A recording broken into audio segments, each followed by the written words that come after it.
have to stand. Yeah, we don't want to break tradition here. It felt weird last time. So, well, today we haven't forgotten the date. Today is September 11th. All right. Yeah, 20th anniversary of a very historic day, and we've had a request because we've just basically massacred shoulders for the last couple classes to say, can we go after ankles and just get as far away from the shoulders as possible? And I'm like, yeah, let's do that. I mean, we've looked at a lot of the positions to get into ankle locks and to counter some of the stuff that we've seen. I think we should go there.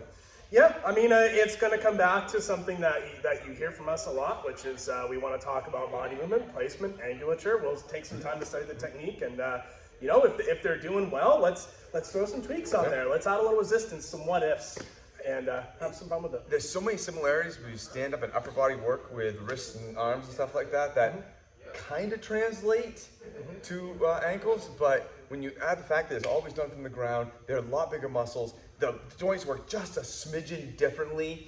The knees don't typically rotate around like the way elbows do.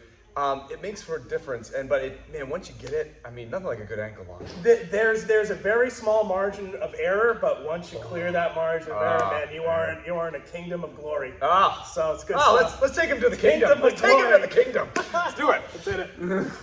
Okay, so we keep your down, guys. Keep your down. So today is obviously 20th anniversary of 9/11.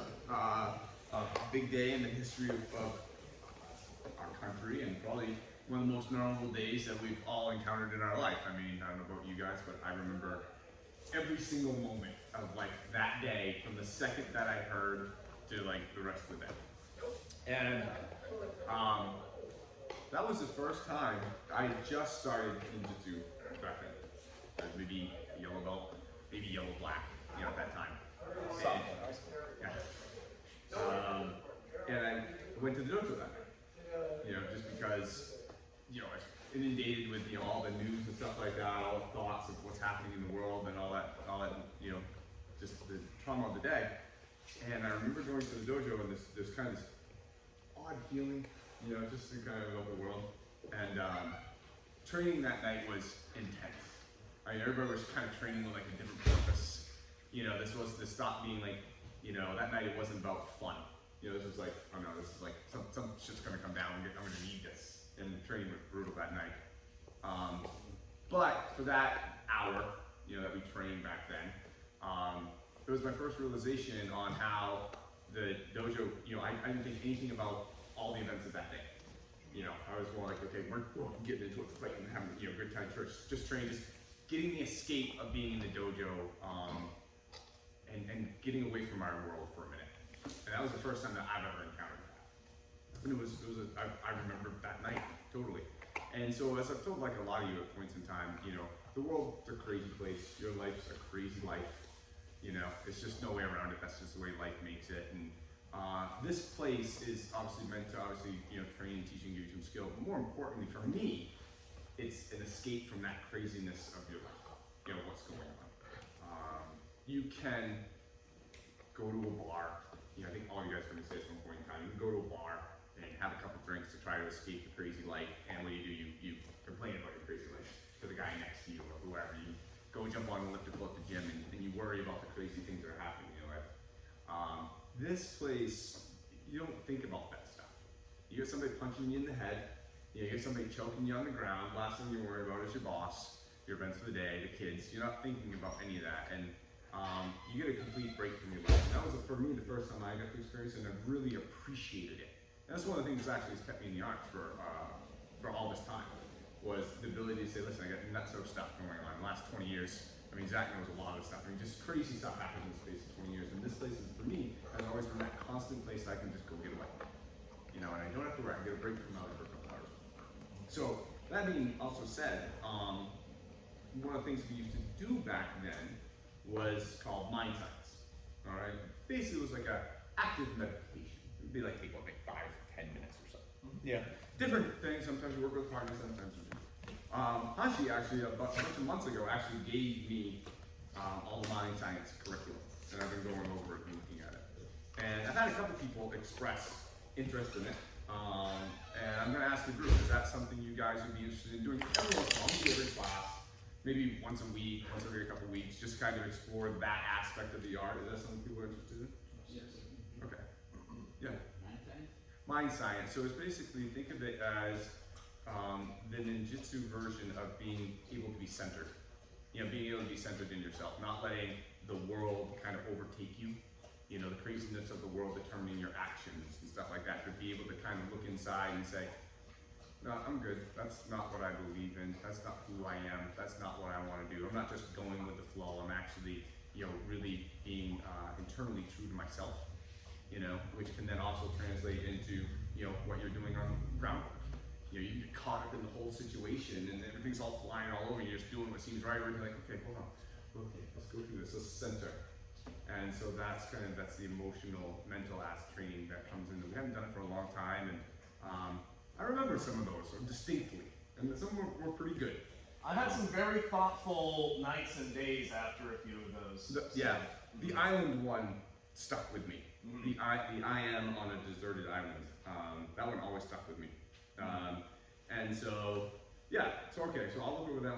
We'll start throwing that in there again. It's more think of it like a mental warm up in training for class. And the point of what I'm talking about today is basically like, think of the training today as, you know, not enjoy it. Enjoy the escape. Enjoy what we're doing. Enjoy the process. Feel more about that and how you are presently here in this moment going through these techniques than just looking at, I'm just learning something. All right, really enjoy and feel the moment that you are in today. I guess that's what I'm asking. So today, per Kim's request, we are going to get away from shoulders because I think we've wrecked up a bunch of them. So we're actually going to look at ankle locks on the ground today. Some of you guys have seen this. I think most of you guys probably have not seen that.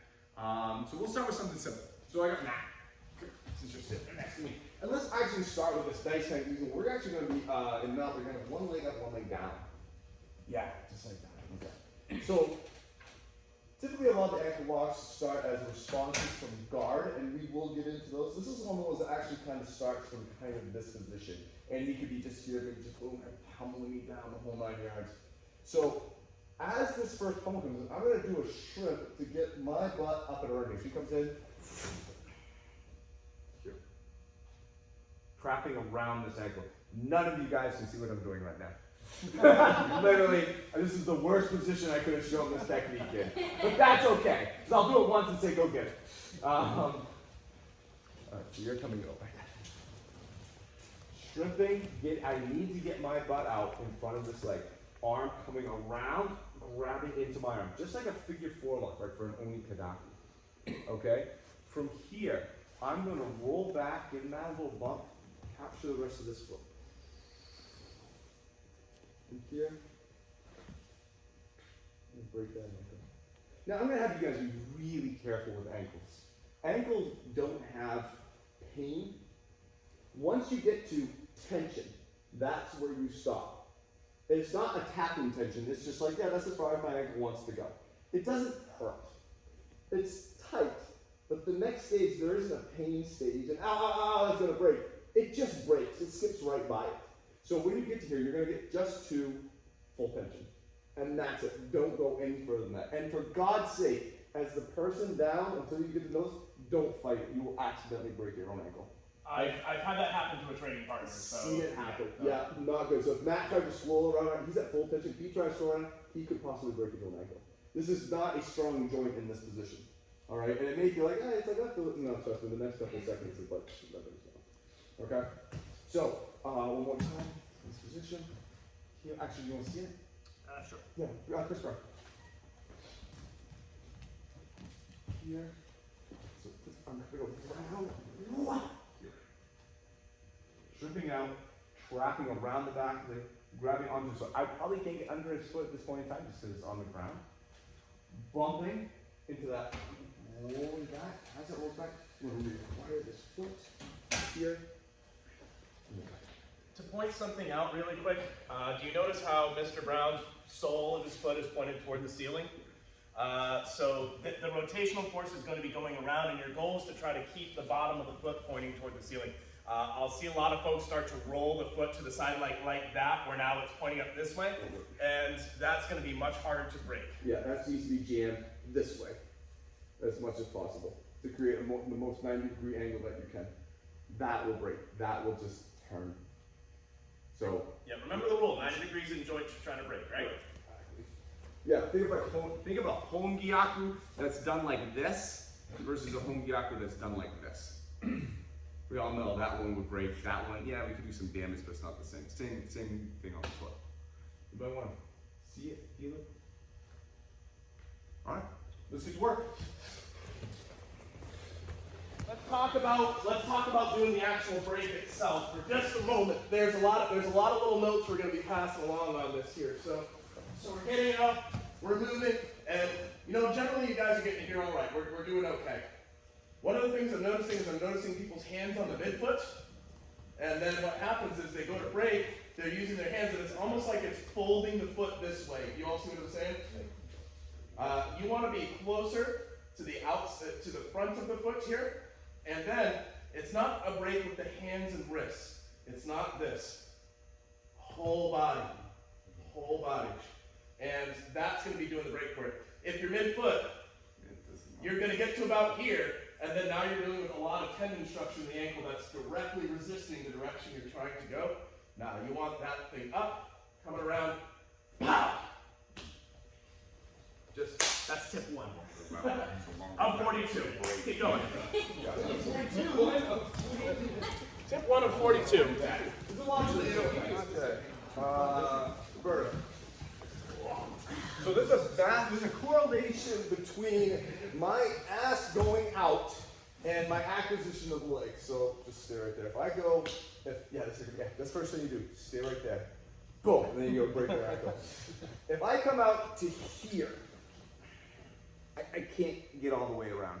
No, my body's actually pointing like right to him. I can't get my arm around as much. But if I put my ass on and get more of a degree up to here, I get right around on it. And now I can trap that more to my body. So if anything, throw that thing out there as far as you can. You almost can't go too far. Even I went all the way up to here. That's fine too. Okay? So don't short it. Go big on that shrimp out this way. As this is coming around too, vine this thing in. Don't just try to come around and grab. It takes too long. As I turn around, I'm making contact so I can feel what he's doing. Tight, right in tight. Now, even with this position, I don't have that. As I roll over, If Mr. White's butt wasn't out right there, that closing the gap would be very difficult to deal with. Now, also too, on the break, it's not just simply on this plane, and the length of the person will make a difference too, but it's not just simply turning it this way. I actually look at rolling, giving pressure on this ball, this little piggy right here, under the big piggy at the same time. So as I'm pushing it this way, I'm trying to roll this around under, which is different than me just doing this, isn't it? Yes. So that roll, changes things. So, ass out, gets this around further. Vine and wrap around that. Not just this way, around and this way, underneath and this way. Okay? Make sense? Go for it. Miles. So we've seen what I'm talking about with this little piggy when we look at this Uragyaku up top here, where we take the guy down like this. So if I'm here and I just simply move in, it does nothing to him. What I need to have is constant pressure on this hand, the zenith of torque, as I do it. And then that makes the difference, right? Me just moving like this, nothing. That's as far as it can go. I'm going to maintain that as far as it can go as I go around. That is exactly what's happening on this foot. And it's very easy to lose. Here. Once I get to here, it's very easy for me to just turn it this way. I need to have the constant zenith of torque pressure on this Little toe to do it.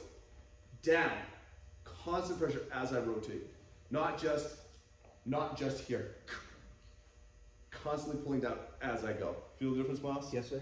You're already putting tension on by the time they're falling over. You're essentially trying to get that loaded as early as possible. Keep it loaded, and then it's just a little trigger pull at the end. Yeah. So I'm saying this foot's here. Constantly push down on this side, on this little toe, this little piggy, as you rotate. Keep the zenith of the torque there. Just don't turn it. It'll actually, because of the way the ankles will, it'll actually release it out. It'll actually take the torque off. Constantly push down as you turn. It's like a child-proof cap, right? You have to constantly push it down as you turn it. That's the child-proof cap. All right, make sense? Right. Yeah, that's actually pretty good, guys. That's actually a damn good analogy. All right. All right. Let's add a little bit more juice. So what we're going to do here is we're going to, so everyone's getting to this point, they're looking pretty good. But you'll notice right now, my legs aren't really doing a heck of a lot for me right here. If Miles wants to try to move, go ahead and squirm your way out, and however you want to. Oh, shoot, he's got a little bit of space here, and I'm going to have to try to deal with that.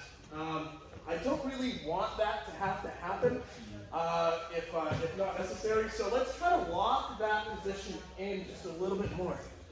And how we do that is, if his foot comes up, I'm going to lace it, and I'm going to grab it here with my own foot. Now he goes to pull that leg out. All of a sudden, he's having a harder time. This is not a forever technique. You can't just hold this forever and say, where's the treasure? That doesn't work. But it might buy you a little bit of time. Alternatively, we'll start over one more time. Alternatively, his leg doesn't come up, and his legs are down. From here, I'm going to try to get to a position where I can step on his leg. And again, this is crushing that leg, and I'm actually kind of basing my turn off of that a little bit. Again, this is not forever. He'll be able to eventually get out of that, but what I don't want him to do is have a lot of squirming space right initially.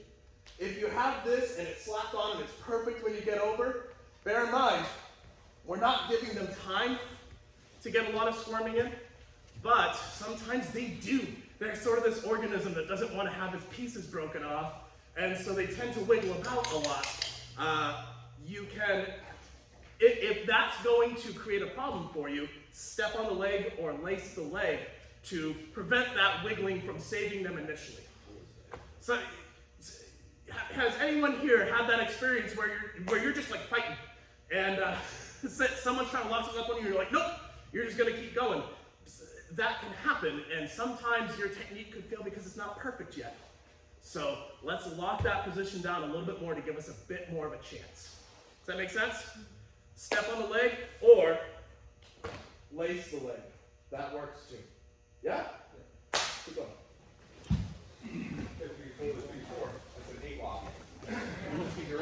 Montag, let's talk about the tightness of the acquiring arm, as in the right arm. It will help you out a ton. The tendency on this, and I've seen a bunch of people do it, is once you get to here, it's like you kind of try just to like, just hope to God I find my way into something. And if this knee's out here, it makes it really hard. This should be a very aggressive move. Come back. It doesn't have to be. Here, this is already tight to my body, right here. I can't get the grip because this foot's on the ground. From here, I'm going to keep this tight to my body. I'm just going to roll. I'm going to keep this knee right to my side, so I can drive him right into the ground straight. Right there. I don't have to worry about this stuff and this stuff and this stuff and trying to get back here. I want this. There's a 90 degree here and there's a 90 degree here. That is the optimal braking angle.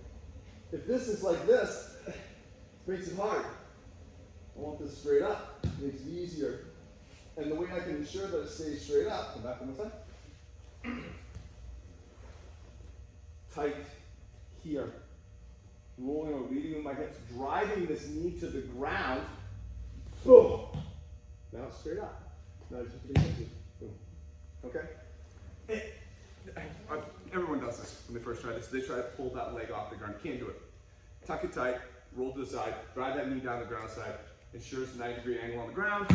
All you have to do is adjust your hands. You're good to go. You know how you get an arm bar up against your body, and then you move your body, and it moves them. Same thing. Yeah. Same principle. All right, good. You guys aren't doing too bad. Let's give maybe a little viable next step for you guys. So, Mr. Miles, I got you right here. All right. So, let's continue the fight. Let's break the ankle and then keep killing them. So, here you go. Snap. And remember, there's not time waiting here saying, oh, where's the treasure? Snap. From here. I'm going to keep this control for a moment. This arm is going to stay tight. It's going to snake around, and here we go. From here, I happen to have his leg. Let's pretend I don't. But from there, now you just take it back and slide yourself right up. And then you can start working on chokes and what have you. One more time. Actually, a different person. Kim, your class. So we can use our little moment in time here. We can use this little position, snap. Everybody watch hands. This stays tight, yes, Kim? Yes. Snakes around. Shoot your arm by. And right now my weight's on this. Mm-hmm. From there, sliding up by. Now if we still happen to have this leg, it's awful. Let's not have the leg. Keeping weight on, so my weight right now is on my chest. And then now we're taking back from there. So just a little thing to add to what you're doing. Feel free to take it to the next step. Break the ankle, then take their back and choke them out. Bad day. All right, let's rock. Monte! Let's have Okay, so we're gonna have to talk about ankles, knees, and hips, and toes, and the whole song. So, no, lay right down right there. This is fine. So, the thing about ankle locks is it's not just the ankle lock that's the problem. It's the compensating joints that she has that save her. So if I have Jackie like this and I roll her ankle this way, the knee, the hip, all that stuff, go. Well, this ankle lock will work because she has two major compensating things that stop that. So I have to stop one of these compensating things from happening. Now, right, see her face. I have to stop that. If I don't stop this, I can apply all the pressure in the world here. She can go right out of it because she has these compensating joints. Same thing on the other side. If I go this way, her knee relaxes, boom, she goes that way. I need to stop the knee.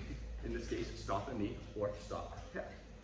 All right, I need to stop one of these things. Does that make sense? In this position here that we've been looking at, it works when done right because this knee is planted and this hip is planted. And so I can do it. So she does no compensation because she's flat. That's why tucking this in and driving this to the ground and keeping this tight and having her hips flat make it work. But I think a lot of you guys are finding you're in this position right here. And I'm trying to do it, well, her knee's not totally trapped. Her hip isn't totally trapped. She can wiggle, she can move, she can turn out, she can do things. And what you do is you try to compensate back on this. This isn't the problem. It's this and this not being held down, that's the problem. So when you find that position, say, look, I need to trap the knee, trap the hip first, then apply the ankle lock. What I'm saying is incredibly hard because you're just experiencing this the first time and you're trying to apply a technique but really not even concentrating on the technique. Okay? For your higher level belts, this may make sense. For lower level belts, maybe I have no clue what you're talking about. Which is fine, but at least you're hearing it for the first time. Again, the reason this works is because this is up straight down, knees trapped, hips are trapped, ankle will break. Off on the line, her knee can now swivel in. See that? She can turn, her knee's not trapped. So what I would need to do if I'm in this position with her, here, trying to break this and realizing, oh shit, she can wiggle out as I turn this, she can like go up and over, I need to retrap. What is the compensating joint? Oh, her knee and her hip. Fine. Break it this way. That's what I did to you, Mary. All right. So now, because now her hip and her hip and her knee can't compensate. Great.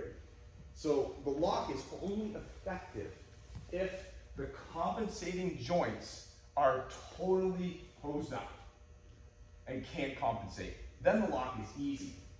But if you can't get the lock Don't look at the lock. Chances are it's not the lock that's the problem. It's the fact they have a compensating joint that's able to wiggle around. Does that make sense? Theoretically, in practice this is very hard. But what makes this pretty cool is all ankle techniques will wind up very differently. Mr. McGrath, Mr. Leo can completely agree with me on this one. Ankle locks can take all forms because of this factor. Oh, totally disagree. Yes. So, in one instance it could be here, here, here, hands in their position, but I'm trying to accomplish the same thing in their body. Maybe my leg's on one side, maybe my foot, maybe my ankle, maybe this leg, but I'm trying to accomplish locking this down so that will break. You're going to see that very clearly on the next technique as well, so, yeah. All right, watch the switch partners. Switch partners, second third training partner, grab another one. All right. Let's break some more ankles. Hooray! We're gonna start from guard, and let's see. I need a scrappy volunteer. Ah, Jackie, perfect. Sorry, she raised her hand. So I'll have you on your back. So this is going to start from guard, and we're gonna follow the same principle of trying to lock down the knees to create your technique. So we're going to work this. We're going to stack up on one side, and we're going to swing over. You guys remember working on that heel hook a few weeks ago? Where we were kind of coming up, taking the space, rotating over, capturing this here and breaking? Well, what if I go to do this and she doesn't roll over for me? I'm going to go, start doing this, and she kind of shifts her body and I fall backward. That's kind of what happened. Oh, okay, or there's that too. Different things. So don't worry too much about reacting right now. So right now what happens is I start to go over, and whoa! Oh crap, I've come down this way. I've fallen backward. What we're going to do here is we're going to lock down this knee. You can see right now I'm grabbing on the inside of her foot. You can come closer if you need to. I'm over here like hiding my secret. We're going to take this from the inside, and we're going to take this leg, and we're going to drive it straight to the ground. And then here's the break on the other side. Here we are. It doesn't take a lot. Note the pressure on that lock is coming to the side of her knee and not straight down into her knee. All right, that's what locks it up. If I release the leg, so you guys can see, that's the direction. And right now I can feel Jackie's leg muscles activating because she knows this is a horrible position. Snap. Snap. All sorts of great ways to break this. But essentially this is going to start from the back. We're going to be grabbing the inside of the toes and rotating the foot up this way. It's a really nasty break and you get a lot of leverage on it. Please be gentle. You might also feel this in your knee. If you struggle with knee injuries on one particular side, let your partner know so you can go light. So anyway, do you need to see that? Would that be helpful? Yes, please. Ah, Mr. Cheever. So let's say I'm going, you know, my original technique, I'm thinking I'm going to do a heel hook, right? So I'm coming around, whoa, shit, I've fallen down. Oh no, he's locking his foot in there. So here we are. This is going to drive down, this is going to drive back, right like so. If I let this go, he can compensate. And now he's saying like, oh, I might need to fight. and I don't want that.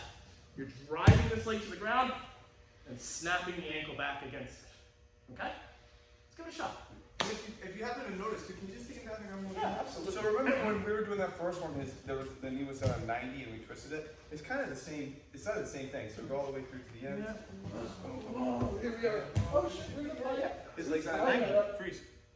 His leg's at a 90. But now it's just on this plane. It's not up and down plane. Now, does that make sense? And because of the way the angle attack, he attacks outward instead of inward like he did before, but the same dynamics here. You see that? Right. So instead of this being on the ground, it's his leg locking it up. Yeah, and then you see this. Yep. Could you do this? I find that takes too much pressure off the leg. I don't push it. I like to pull it. Yeah, keep going. Again, ankle's pretty easy. Yeah. But Kim will cover all your deductibles. This one's a little tricky, ain't it? This is that. If I can borrow your turn. Let's talk a little bit more about how this sets up and why, because I'm seeing a lot of stuff going awry in the leg region of what's going on, which is kind of attacks the lower body. So let's presume they've got a guard up. Okay, for right now, let's just presume they have a guard up. And what I'm doing is I'm saying, hey, Mr. White and Mr. LeBay taught me this really sick heel hook thing a couple weeks ago, and so I'm starting to take that space from him, and I'm trying to roll around and get this, but oh shit, I fall. Whoa. Now what happens is you can see, for starters, I'm on the side of the knee.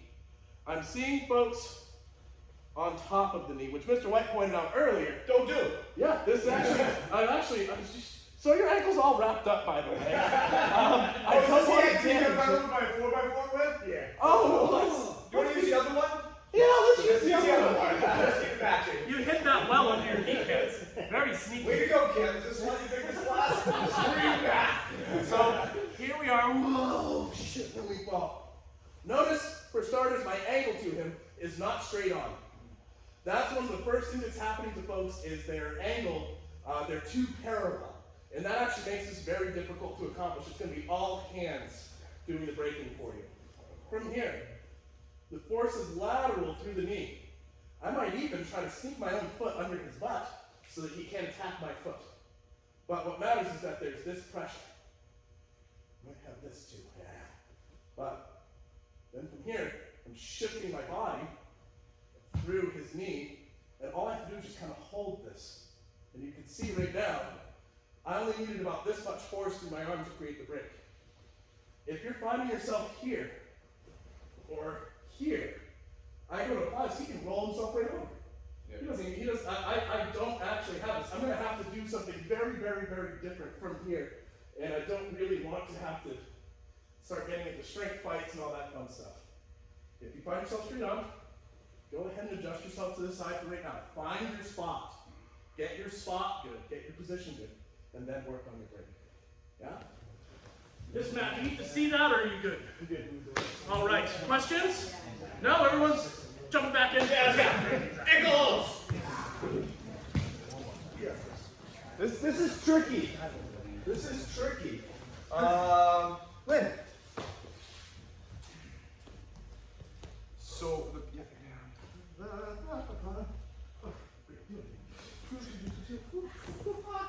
Here. Okay.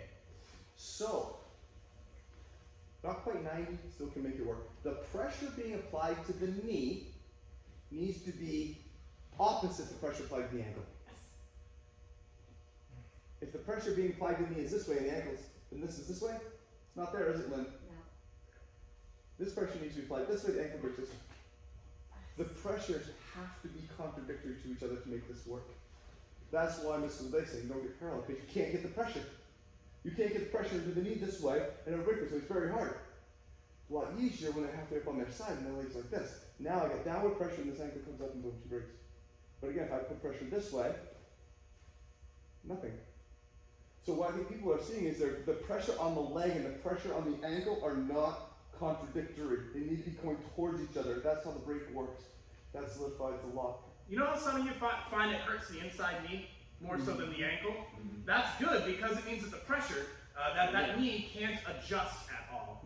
Just like last technique, if there's space for it, so right now, Lynn doesn't really have much room for her knee to adjust.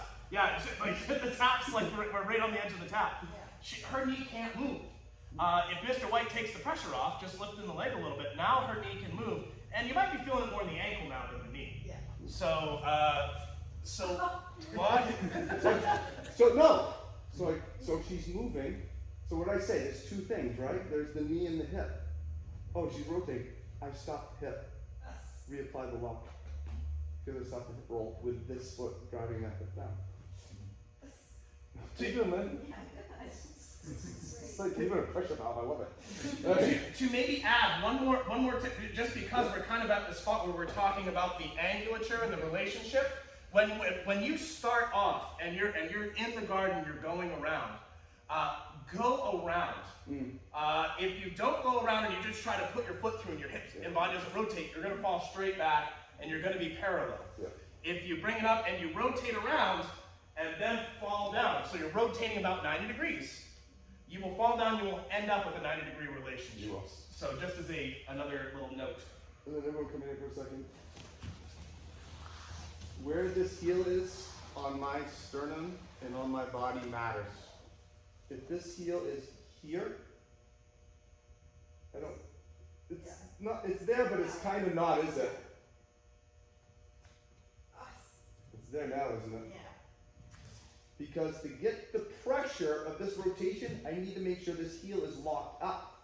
Because if not, then it just slides this way. If I put it on the downside of my body, great, now I can ensure that that bottom heel is blocked, it's not just going to slide. If it's up here, I can't really roll it. As much as I pull it, the heel slides a little bit. The pressure's not there, is it, Lynn? Right. So if you get it and you find you're trying to do it from this side of your body, it would be very hard. Let it go over to this side. Oh, drive that heel into this left side and then roll back. Oh, now we're talking. See Mr. Wade's kind of rotating his body into the heel a little bit and then coming back. He's creating a little wall to pull it up against. Just sitting his shoulder up toward his opposite knee a little bit. That's all you need. Don't need a lot. Yeah, basically putting this like. Man, do you want to see that? Yes. You have a really horrible, you have a horrible view. Who do you want me to show it to you? Chris. Ah! She missed you, buddy. She missed you. Matt, So what Mrs. LeBay was talking about, we're here. Yeah, you're wrapped up. As I post this up, I'm not just gonna go straight back this way. I'm actually turning it. So actually I'm going up. His knees are at 90. It'll fall right down to that. If my body position is right. If I'm up here, his knee will fall and I have to turn. This knee is kind of bad. Well, let's do this knee. That one's meant too. Which is Alright, we're moving arm bars. Just go nice and very easy. easy. So if I turn in like this, great, the knee's already prepped to be in this position. Do we see that? Boom. As I go down, Chances are it's probably because I've missed the heel hook. Is what I've gotten here. So, oh god. Boom, boom, boom. You good? Mm-hmm. Now, it's not there, is it? Nope. It's there, isn't it? Yep. That little difference is the difference between this leg just kind of shoving off the side and the pressure not being contradictory to each other. To this heel's done in, this pressure is now going this way, where my arm is. This knee's going down here. Great. Now, it's not going where my arm is, it's going up this way. The pressure isn't contradictory.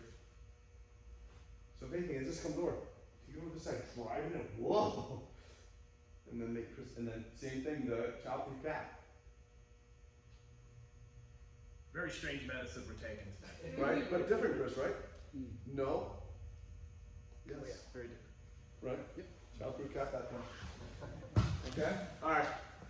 Go slow, go slow. There's a lot of interesting little angles in here because you're dealing with not just the little, you think you're dealing with ankle, you're actually dealing with everything from the waist down.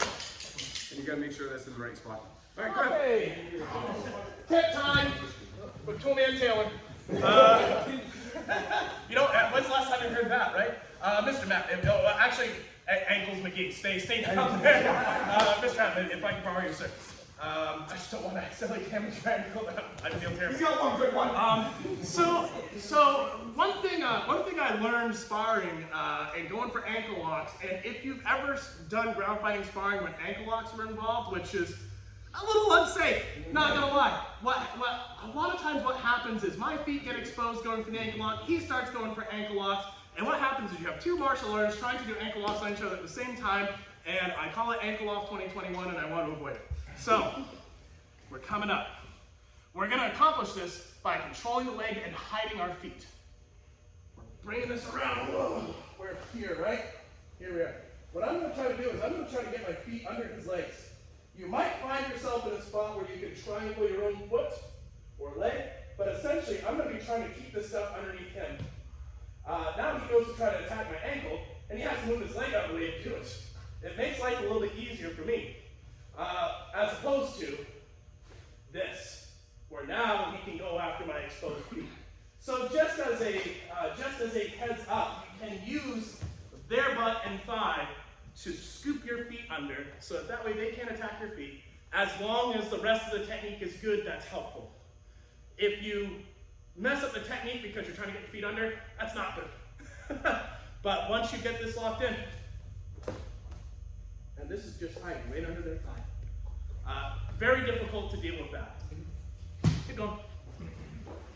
You're good? Yeah, it's okay. I showed you earlier. Let's talk a little bit more about that rotation, Mr. Miles. Can I steal you? We were just talking about this over here, but it's something that I feel like I've talked to everyone a little bit about, but let's put it in the notes. So, hi. So we're coming up. What I'm seeing happen is people are taking this space, which is good. We're starting to set this up. They're rotating. If my shoulders are here, they're rotating about this far and then falling back. And here's how that looks. Right now, I'm relatively straight on. He's still in the fight right now. Luckily, I have 1 foot on guard. I might have a heel hook. This slips by right now, so we're dealing with this. But I'm gonna have to readjust my body to get to where I need to be. Let's eliminate that stuff by getting it there earlier. Instead of turning to here, I'm gonna turn to Mr. White. Look at our GG. Now we have it. If you're rotating it in from the top, you're in a happy place. We're controlling the legs or protecting our foot. Bam, there we go. And now, since you're 90 degrees, you can almost hump his ankle to death. Just with your hips. So that's helpful. Yeah, hello YouTube. Demonetized. So this way, I'm not actually cranking on this. Now I'm just moving my body through. You can see that that's creating some taps. Rotate from the top. Rotate 90 degrees at the top. Keep rotating as you go down, and when you land on the ground, you'll have Juji. Can anybody recognize the position that he's in before he goes backwards? I don't. He's into Toko Hiyoshi. Oh, hey, there we go.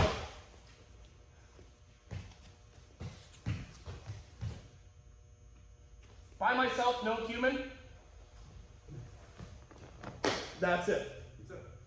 That's it. Just rotating 90 degrees. I was like, we're done. You guys are so Keep going. We're not talking about lot. Off the mat. Latte. Everyone's doing the mat. Oh shit, goddamn ankles. Aaron.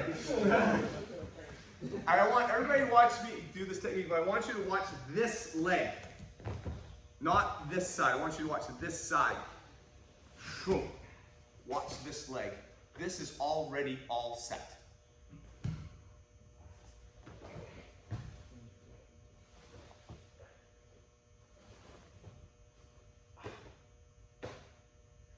You see what that leg did? Those are all very important. This is just like if we're doing anything standing up and we just did it with one side of our body. It wouldn't work well. We're all trying to do this with this side of the body, which is understandable. There's a lot of shit going on right now. All right? So once we get to here, I can't turn it anymore, but I can turn it more if I do this. Reposition, just like if I was repositioning standing up, I wouldn't do this, I'd do this. Right? I'd move this back leg. Here, move back leg. I need to pull, I can't lay down on this right now. I need to pull it to him so I can lay down. And from here, I have a heel hook, but we're not working on the heel hook. This is passed out. I can't do it from here. I need to rotate. Oh, now I can. All right. That little leg movement and the core, it is how you rotate. You can't do it without it. Yes. You literally can't. I mean, it's impossible. What you're trying to do on the ground is this. That's what you're trying to do to the tune of about 90 degrees. And if I leave this where it is, look, I suck right now. I don't want that. We're trying to. This leg has to go. And that's.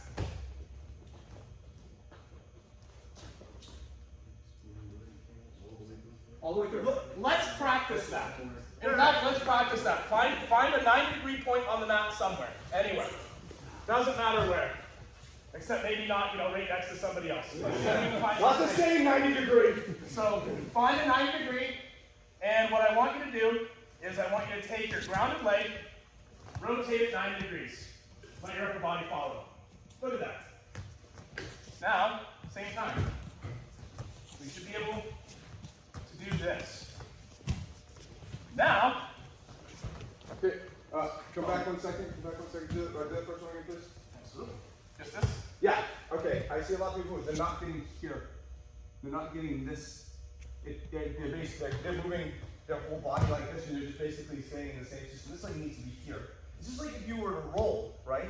If you were to do a forward roll and this leg stayed out, like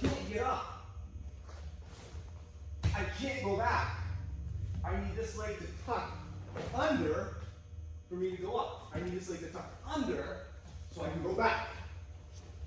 Does that make sense? If we're really getting nitty gritty, We are. this is leading my movement with the intent of ending at 90 degrees. It will end there. My body's moving as it moves. So I'm not doing this, but I'm not doing this. You're moving, you're turning your ankle to go sit for a back roll, basically. Like you're. And then from here, all you have to do is, you've got their leg. You're just following that. And now you're a happy person. A happy ninja.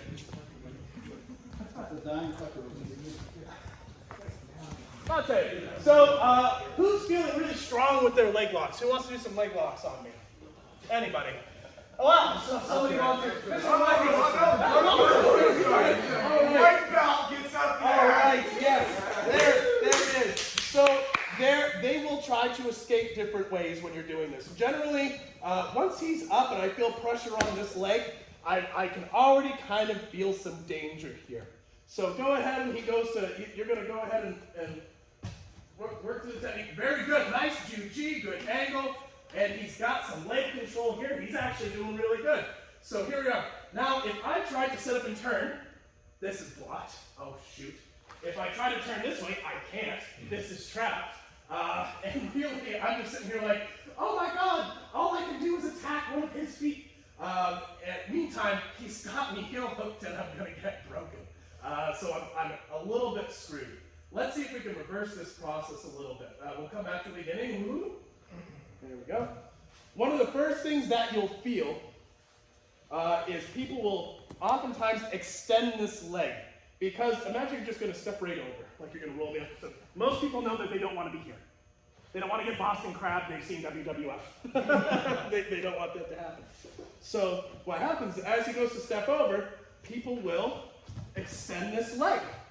That happens. And now, oh shoot, we're kind of in this parallel relationship. Where do you need to adjust to get the win? Okay, good. Sweet. He's finding his perpendicular relationship. That's very, very good. All right, and he's got that go hook. Nice job. So that's one thing that might happen. Another thing that might happen is he's going around, he gets this, we're starting to go down, and right here, they're starting to say, oh, I'm going to try to get up.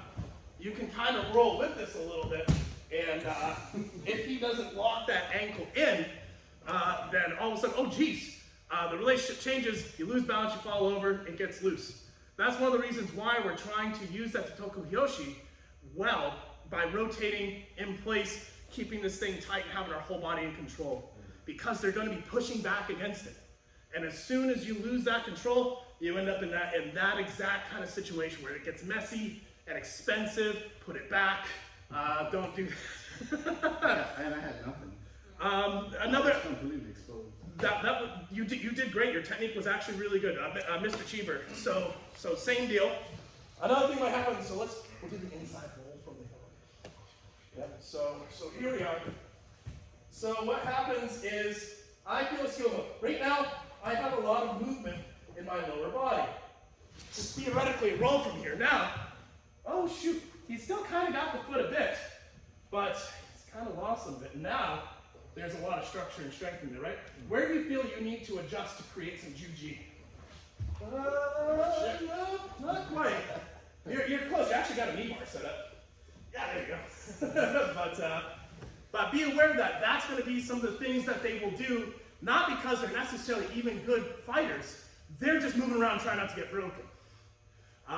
So when you use those control methods on the lower body, it's very helpful in preventing that kind of stuff. Just wanted to show you guys that so you were aware. Any additional thoughts on that, Mr. White? Lines beat circles. Lines beat circles. So, very easy, like Mr. LeBay said, to get caught up in a very, centrifugal kind of, I'm going to go around and try to get this and roll it, blah, blah, and do all this stuff. Yeah, it all happens. Yeah, I mean, very easy to have that happen. Very, very easy.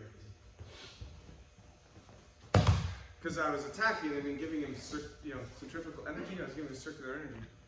But what if we actually look and say, I'm not going to give you circular energy, I'm just going to draw it.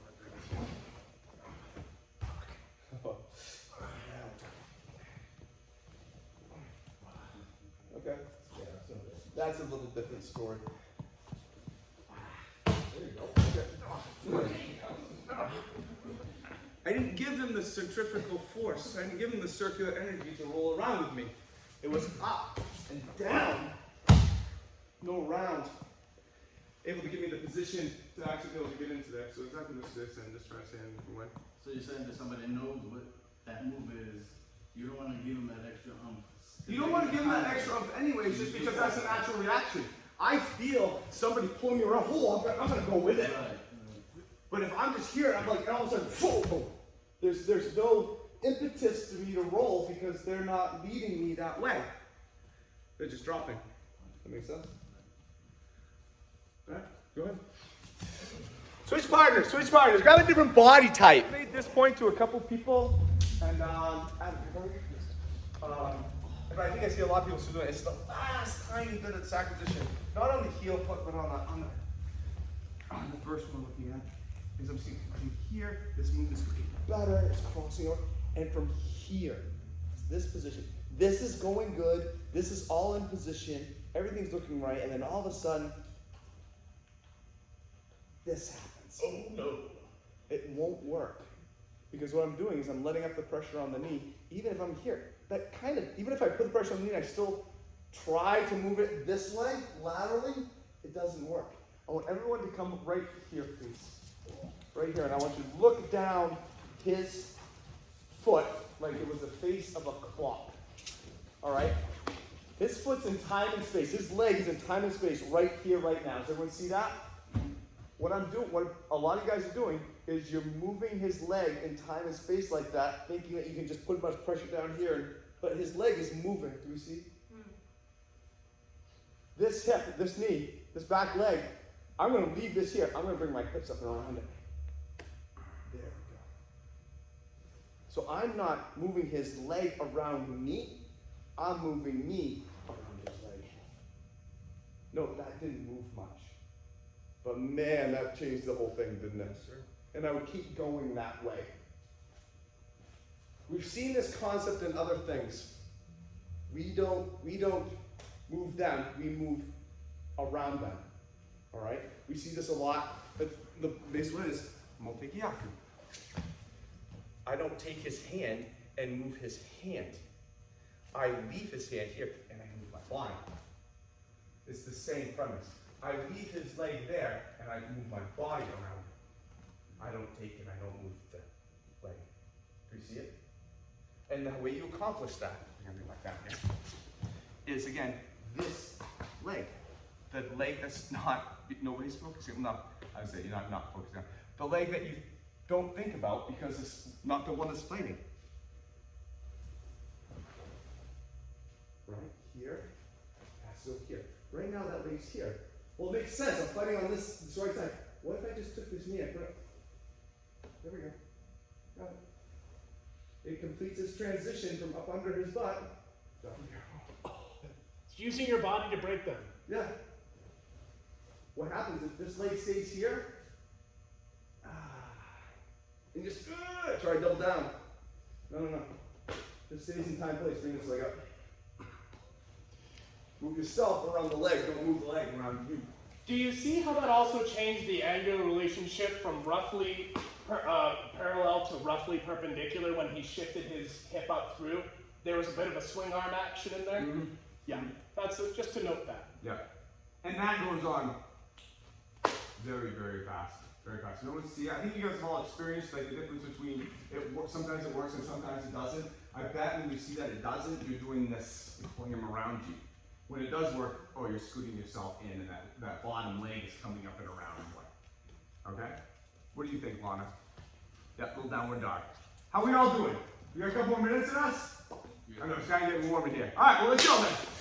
Stop screwing around watching me. Let's freaking train. Oh, absolutely. Just one more thing. Aaron, can I borrow you real quick? Okay. So, the relationship of this foot to the side and the leg and the full stand up. So he's here. I put this up. Boom. if we look at this, him and I are in the same exact position in terms of our feet and our side. You see it? My foot is here ahead of his hip, right here, digging into him.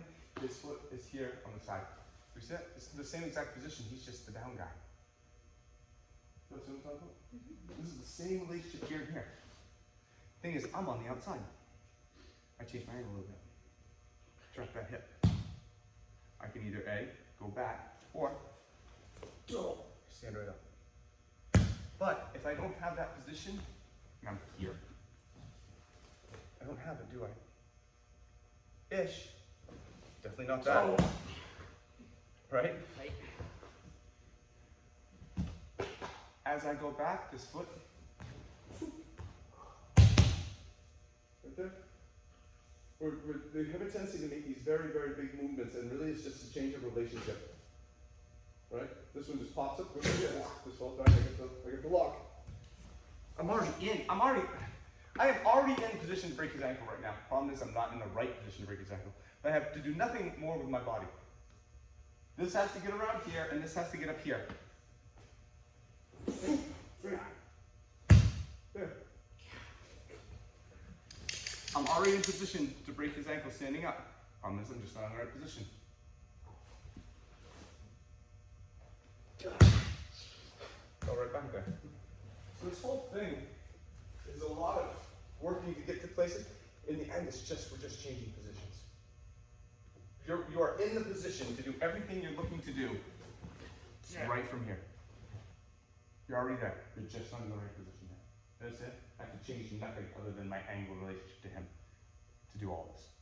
You see what I'm talking about? Okay, good. All right. Now we can wrap up Mr. LeBay. Thank you very much. All right. So any last questions? All right. Quick thought. What'd you get out of today?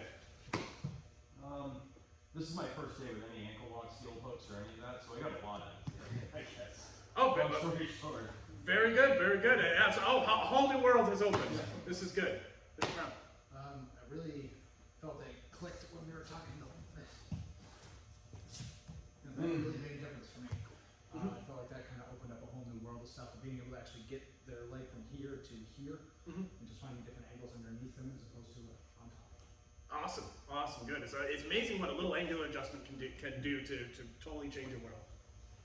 Now I understand the physics and the mathematics of what we're doing. Yeah, you got to move the cosine relative to the tangent. Otherwise the equivalent angle falls down a logarithmic curve the wrong way. Yeah. That's It's what And you're just left with just that matter. yeah. It's basically quantum physics. No, that's good. They really. I love this about this stuff is the kinesiology of it all. That's where I find a lot of joy in that too. So glad you had that. I would add to that the 90 degrees, how important it is, and how different it is on everyone's different body type, you know, for me. Well, yeah. You have your greatest. So let's talk physics for a second. Imagine a crank handle, right? You have a crank handle that goes sideways and is attached to a vertical pole. If you're pushing on the end of the handle, you're the furthest away from the axis of rotation. You have the most leverage. If I take that distance is called your moment arm. That distance from where you're applying pressure to the axis of rotation. If I take that handle and move it up this way, that distance has shortened. I actually now have less mechanical advantage than I did before. You'll still get leverage, just not as much. And that's one of the reasons why that 90 degrees is helpful from a physics standpoint. From a human body and how it's built standpoint, it also tends to be the angle where most joints are very vulnerable. You tend to put them in if I'm doing a bicep curl, this 90 degree point right here is about the hardest point for me personally. Once you're above that 90 degrees, it gets a lot easier, moving it back close to your body. Moment arm is 0. Doing this, you could probably take a 50-pound dumbbell and do this very, very easily. Almost anybody here probably could do that until your hands got tired. But as soon as it's up to here, whoa, big difference. You have the longest moment arm right there. That the resistance is applying the most leverage against your joint. So just one step. There's a point where you can start like doing this and doing all the piecey parts, but like you've got to put flow into it at some point, even if all the pieces aren't necessarily exactly where you want them to be. Just because that puts such a different spin on it that you end up getting stuff, you end up getting into the right position just because there's more flow to it. I agree with you. There's two sides to the coin. You have to watch out. I think, Mr. White, you probably agree with me. Let me know if you don't. If you work only with flow, so say you don't stop and look at the technique, and you work only with flow. Oftentimes, that momentum that you generate can hide some technical deficiencies, which is why we typically start with the 1, 2, 3, A, B, C, and then, okay, write a sentence. You know, or maybe make a word and then write a sentence, and that's generally the way to go. I generally agree with you. Having that sense of flow is really helpful, and why? Once you guys kind of all were showing fairly consistent results in terms of getting to the right spot most of the time within a little standard of error, then great, cool, let's add some flow, let's get some stuff there, and then all of a sudden, oh, things don't go the way we want, so how do we change minds, and then that's getting darker. You're an event planner, right? Yes. So you have an idea right off the bat how you want the event to go and feel and go and be cohesive all the way through, right? And invariably people come involved and it screws it all up, and then you have to, right? Then you have to readjust, but you're trying to accomplish the same feeling of the event and the same outcome for everybody, right? Even though people are making it distracted. Okay, well, fine, I'll put you over here, and I'll change this over here, and I'll move this over here to get the same feeling. And you know the end result you're going for. Same thing here. Like, I know the end result I'm going for. I know the position I want you to feel. I know what I want you to feel at the very end of this. But man, you're not cooperating. You're not, the guy didn't show up. You're not there. But I know what is the overall goal. The overall goal is I need this strap, need to be over here, and you feel this. Well, we're going to steer it towards that. And that's where the flow comes involved. And that's where you have to get away from the A, B, C, D, E, F, G. You know, it just doesn't work. Go A, B, oh shit. Let me go over here. Gotta get the end feeling. So yeah, I'm glad you saw that. You don't have to say anything, Kim, if you don't want to. This is all your idea.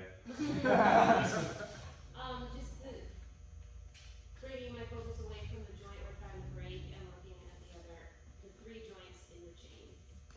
Locking them all together. Well, so there is something to be said for being able to isolate a limb. And the same goes when you're standing or what have you. We have, if I could borrow you for just a moment, we have, for example, this particular type of arm bar, right? Where we really isolated this limb. He goes to move the limb, he really can't. His whole body has to be in a different place. That means that this has been relatively isolated. And then that break is very simple. All the force is just concentrated on one joint. Really, we're controlling some hip, some shoulder, and then thus the third smallest joint in that chain, the elbow, that's when we can break. Thank you very much. You'll find that a lot in small joint breaks just in general, is that generally you have to somehow compromise the spine and hip, compromise the major joint, hip or shoulder, and then now you can attack your elbows or your wrists. Sometimes with wrists, I mean, we know we have to be able to control the elbow too. So, geez, you gotta lock 3 joints to break one. Geez, it's almost like we gotta study it. It's an art and a lot of technique. But you point out a big thing, and it's important to know that. Mr. Cheever. I was kind of saying a similar thing, where with this particular ground technique, it's much more prevalent than locking up the joints, because you've got that to work against. Standing, not so much. So like those principles of being able to isolate and lock down certain parts, actually go after your actual target. I don't know. It's very. It's easier to lock a hip with a wrist standing up than it is to lock a hip with an ankle on the ground. By far. Okay. There's no doubt about it. I mean, because you have 360 degrees rotation, you know the feeling, it translates quicker, easier. Locking up with a foot on the ground, we only have 180 degrees of rotation. It's harder. You don't have friction against your movement. Yeah, you can't angle the way you want to get the feeling. You can only move just a little bit. Yeah, no, it's a lot harder. A lot harder. But what you're saying reminds me of like a mating net in chess. And for those of you who don't know what a mating net is exactly what the term implies, is you're progressively making something where they have nothing to do except move their cane maybe 2 spots, and then the next piece moves in and they say, shit, I can only move it to 1 spot, I don't have a counter, and then the next piece moves in and you get your mate. That's a mating net. And this can very much be visualized like that on the ground, especially some of the ankle stuff, so it's a good point. Other Just building off what Chris said with the, when you get into the Toku position, you can move that leg, and that helps with the angle when you lay down to get the break. And the same as what Lynn, or building off that, the 90-degree angles are really important, as well as the flow, and what you said, the ankle, knee, and hip all. When you isolate one of those joints, it affects the other ones. So there's a lot going on there.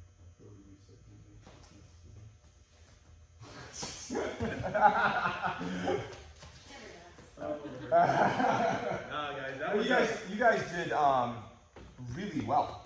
That was hard. I don't know if you guys appreciate how actually hard that was. Ankle locks are tough. in old curriculum. I think it was green brown that Oh, you didn't geez. start looking at ankle locks until so you guys did well. I'll chime in with that. It just the angling, the rotation, the movement in a confined space with using against their big muscles and stuff like that, and their legs and stuff. That's tough stuff. And you guys did really, really well. You guys should be very, very proud of yourself. Because I know how hard that was to do, and I was very impressed with what you guys were able to do. So go have a great, great rest of your weekend, guys. All right.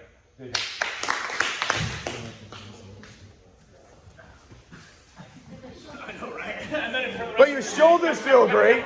Shoulders are good. Good. Yeah.